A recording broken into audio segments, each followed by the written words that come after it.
Priatelia, vitajte pri ďalšej náloži UAP záhadných objektov, ktoré sa podarilo nafilmovať, a začneme 3. februára v USA v Južnej Karolíne. Či je toto vytvorené pomocou AI alebo je to reálny záber, to netuším, ale vyzerá to veľmi dobre.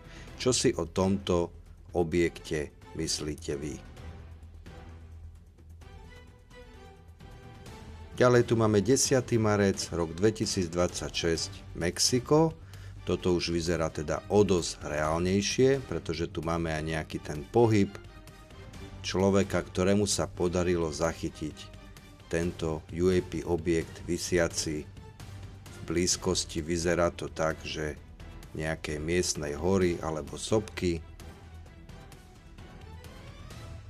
A opäť je na vás, aby ste rozhodli a napísali mi aj do komentárov, čo si myslíte, čo by to tak mohlo byť.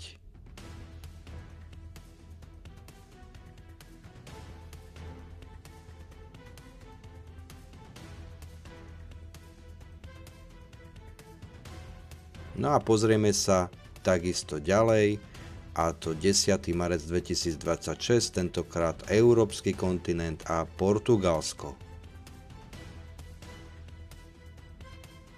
No a tu máme takúto klasickú letiacu svetelnú guľu, ktorých je po celom svete pozorovaných posledné roky naozaj neúrekom.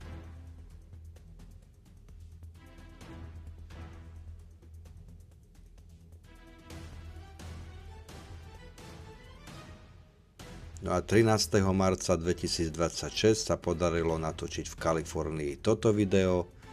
A vy nezabudnite, že na mojom YouTube kanáli nájdete aj videá, ktoré sa zaoberajú práve odhalenými prípadmi rôznych incidentov a stretov s týmito tajomnými objektami z minulosti, ktoré boli riadne zdokumentované a riadne vyšetrované. Tieto videá nedávam na Facebook, nájdete ich len na YouTube kanáli Odhalené UAP UFO prípady. Takže sa vidíme tam. A teším sa na ďalšie podobné videá a ďakujem za vašu priazeň.